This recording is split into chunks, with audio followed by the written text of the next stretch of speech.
Saudação de paz, queridos amados irmãos, tudo bem com vocês? Eu sou Flávio Teixeira, é muito bom ter essa oportunidade de estar aí do outro lado da sua telinha, para juntos podermos estudar mais uma lição da Revista Bíblica dos Jovens, que é a nossa 7ª lição, e são essa que vai cair no dia 10 de novembro de 2019. E o título da lição é Estevão, o Primeiro Mártir. E a leitura bíblica em classe está em Atos capítulo 6, versículo 8 a 15, e Atos capítulo de número 7, versículo 54 até o versículo 58. E esta lição tem 3 objetivos, que é destacar as qualidades de Estevão, analisar o martírio de Estevão e refletir a respeito da forma nobre e honrada que Estevão se entregou aos seus algozes e como foi recebido. A síntese da lição está assim: o Espírito Santo concedeu a Estevão poder para realizar prodígios e sinais entre o povo e sabedoria para pregar o Evangelho. Querido professor, até mesmo você, aluno que está me acompanhando aqui, não deixe de fazer a leitura diária que a revista está aqui indicando para você fazer na segunda, na terça, na quarta, quinta, sexta, sábado. Não deixe de fazer essa leitura diária. E você, querido professor, não deixe também de fazer o seu planejamento pessoal. Não é porque você está buscando aí um reforço para a preparação da sua aula que você vai copiar tudo que você está assistindo numa pré-aula.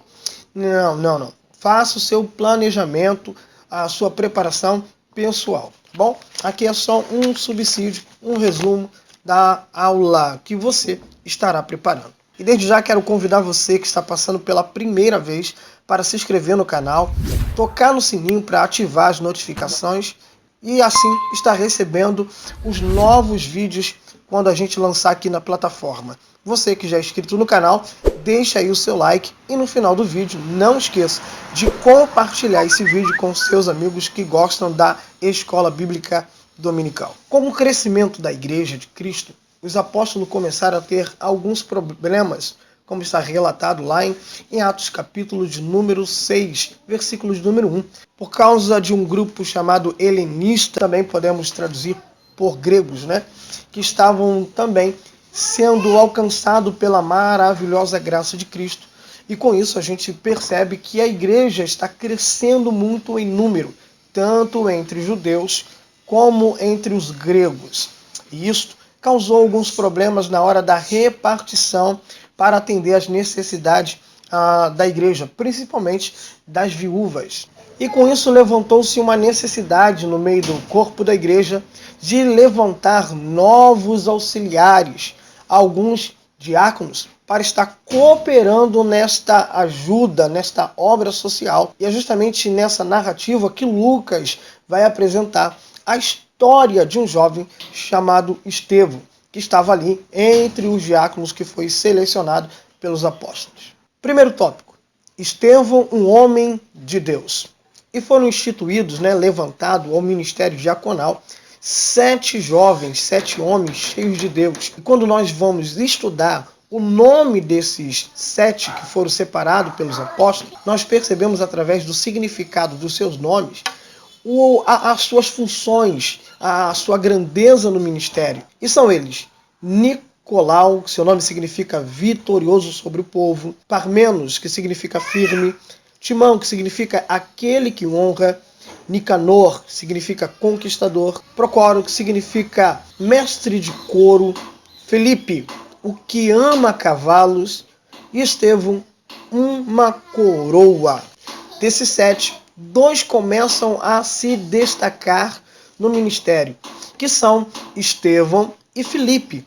Além de serem cheios do Espírito Santo, o texto vai dizer que eles tinham muita fé e eles, além de estar ajudando na obra social, além de estar exercendo o ministério diaconal, eles também pregavam a palavra. E com isso se cumpriu o que estava escrito em Marcos capítulo de número 16, versículo de número 20. E o Senhor cooperava com eles com sinais e prodígios. Primeiro subtópico: os prodígios e os grandes sinais. Como é maravilhoso ver Deus levantar pessoas tementes e que se permitem seres canais do Senhor para abençoar outras vidas. Marcos capítulo 16, versículo 17 e 18, que estes sinais seguiriam aqueles que crer. E é justamente na vida desse jovem Estevão vamos ver a concretização dessa palavra profética liberada por Cristo aos seus discípulos. Segundo subtópico, a sabedoria e autoridade. Estevão não era somente cheio de poder para realizar sinais, mas também era dotado de sabedoria divina, um dom espiritual dado ao Espírito Santo para aqueles que o buscam, como vemos em 1 Coríntios capítulo 12, versículo 8 e 9. A palavra grega para sabedoria é sofia e refere-se ao termo que define o saber ou conhecimento. E no livro de Salmo, número 111, verso de número 10, e Eclesiastes, número 9, verso 10, vemos que o princípio da sabedoria é o temor a Deus. Tiago diz na sua epístola que essa sabedoria divina é pura, pacífica, gentil, aberta à razão e cheia de piedade e de bons frutos. Tiago, capítulo 3, versículo 17. E também o mesmo Tiago vai dizer que este dom espiritual está liberado a nós, desde que nós buscamos em oração, como está lá em Tiago, capítulo 1, versículo de número 5. É justamente sobre essa busca que Paulo vai ensinar a igreja em Corinto, em 1 Coríntios, capítulo 14, versículo de número 1, dizendo que devemos buscar com zelo, com dedicação, os melhores dons. E a Bíblia ainda vai narrar que Estevão, ele tinha tanta sabedoria dada pelo Espírito Santo que ninguém podia resistir quando ele falava. Isso me faz lembrar de Jeremias capítulo de número 1, versículo de número 9, que quando a gente fala representando o reino de Deus, nós recebemos de Deus a sua palavra. Capítulo 1, versículo de número 9 de Jeremias. Eu, Senhor, colocarei as minhas palavras na sua boca. E em Lucas capítulo 12, versículo 12, Jesus afirma dizendo que nós não devemos nos preocupar com o que havemos de falar, porque o mesmo Espírito que nós recebemos, o Espírito Santo, ele nos ensinaria e também na hora que formos falar a palavra, ele nos lembrará. Terceiro subtópico. Estevão é acusado de palavras blasfemas contra Moisés e contra Deus. Atos capítulo 6, versículos número 11. Qual é o significado da palavra blasfêmia? A palavra vem do antigo grego blasfemo, provido de duas palavras. Blato, que significa prejudicar, e peme, que significa reputação. Juntando essas duas palavras, significa aquele que prejudica a reputação do outro. Logo, blasfêmia é a difamação a qualquer religião, podendo também significar uma palavra ou um ato injúrio contra uma pessoa ou um conceito respeitável. E é justamente isto que os sacerdotes vão usar contra Estevão, que ele está difamando, que ele está sendo injúrio contra a pessoa de Moisés e contra a Torá. Porém, Jesus já havia informado aos seus discípulos que eles sofreriam não por causa da blasfêmia, porque Estevão não está blasfemando, como você pode ver em toda a narrativa de Atos capítulo 6, 7 e 8. Mas você percebe, através das palavras de Jesus, que o que está acontecendo é que eles estão sofrendo perseguição por causa do nome de Cristo, como bem disse Cristo em Mateus capítulo 10, versículo 22. Todos o odiarão por causa do meu nome, disse Jesus. O mesmo que está acontecendo com Estevão foi o mesmo que aconteceu com Pedro, João, como nós vimos na lição anterior, e também aconteceu com Cristo. Segundo tópico, a manifestação da glória. E neste tópico percebemos que Estevão está usando como defesa um relato histórico, porém como um ponto de vista profético até chegar em Cristo. Ele vai falar desde os tempos de Abraão até Salomão para chegar em Cristo, o Evangelho da Graça. E aí vem o primeiro subtópico, um sermão memorável. Depois de ser acusado injustamente, Estevão demonstra diante dos seus opositores um grande conhecimento bíblico. Ele vai, como vemos lá em Atos capítulo 7, do versículo 2 até o versículo 53. Ele faz um grande relato histórico que vai de Abraão até Salomão para chegar em Cristo. E em todo o seu sermão chegaremos a uma única conclusão. Ele estava demonstrando aos seus opositores que Deus não faz acepção de pessoas, como vemos em Atos capítulo 10, versículo 34, em Romanos capítulo 2, versículo de número 11. Segundo subtópico, injustiçado, mas cheio do Espírito Santo. Infelizmente, ainda nos dias de hoje, muitos não aceitam a mensagem do Evangelho, pois ela vai de encontro ao estilo de vida pecaminoso que preferem adotar. E quando elas são confrontadas pela palavra da verdade, elas se enfurecem. Foi justamente o que aconteceu com esse jovem chamado Estevão, que está sendo uma testemunha do Evangelho de Cristo. E aí, nós precisamos lembrar o significado da palavra testemunhas. Em Atos capítulo de número 1, versículos de número 8, Jesus afirmou aos seus discípulos que eles receberiam poder do alto para serem testemunhas, tanto em Jerusalém, Samaria, Judéia e até os confins da terra. Mas qual é o significado da palavra testemunhas aqui? Essa palavra testemunha vem do grego martíria, que significa um testemunho explícito do amor. Ou seja, Estevão está provando ao seu Senhor que ele o ama ao ponto de fato de ir até a morte e não negá-lo, mediante as ameaças dos homens. E com isso nós vemos a maior manifestação, o maior sinal daquele que de fato está cheio do Espírito Santo. Esta sim é a maior evidência de uma pessoa cheia do Espírito Santo. O próprio Cristo está dando a referência, dizendo em Atos capítulo 1, versículo 8, que aquele que de fato é uma testemunha dele, de fato, ela será cheia do Espírito Santo para cumprir esta grande obra.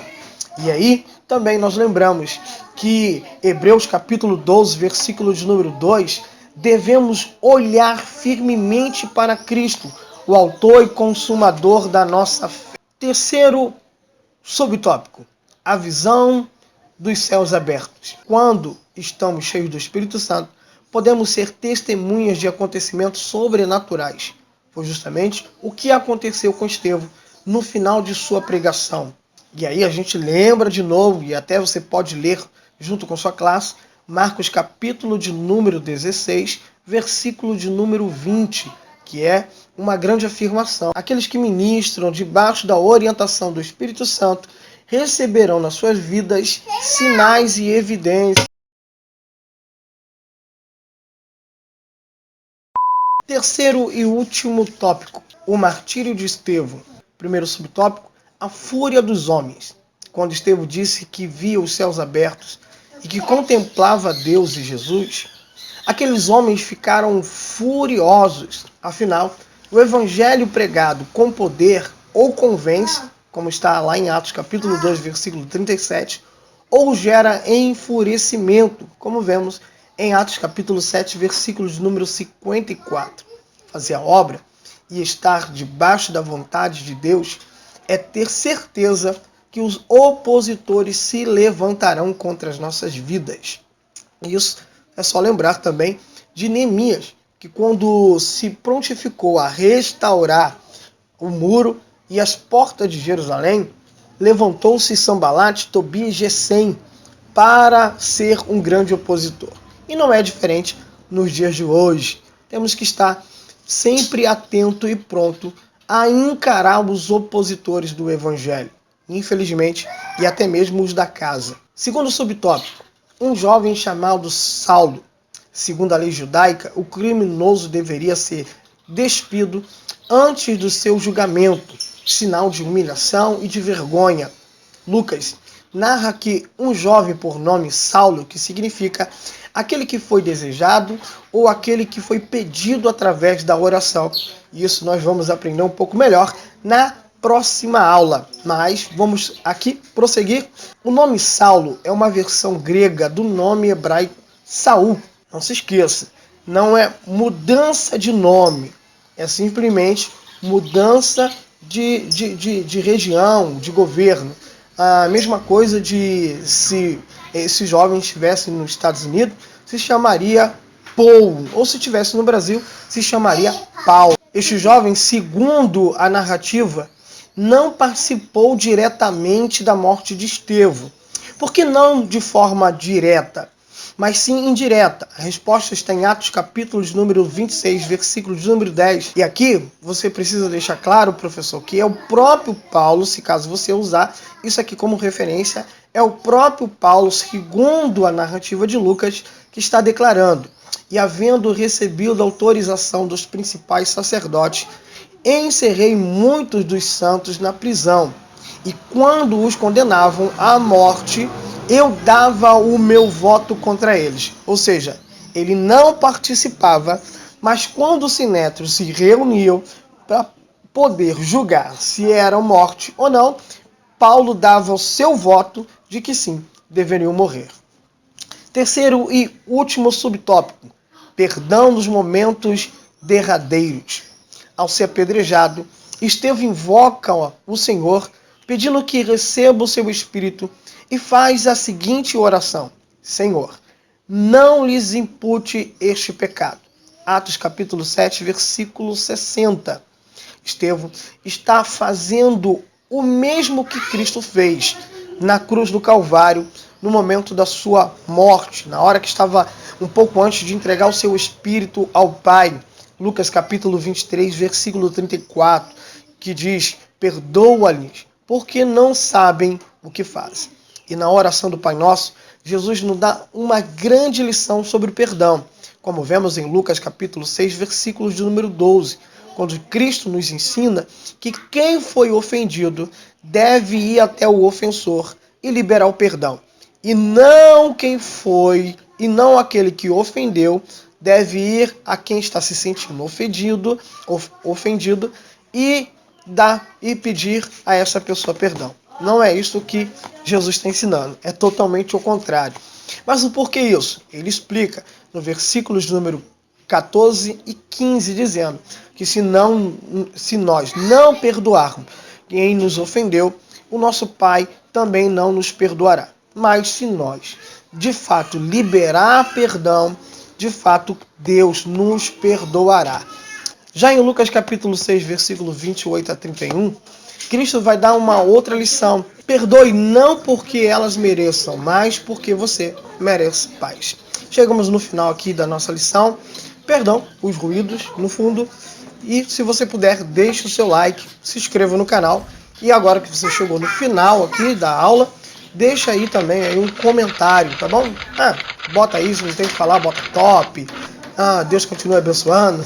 E, de fato, como chegamos no final, que Deus em Cristo continue te abençoando. Graça e paz.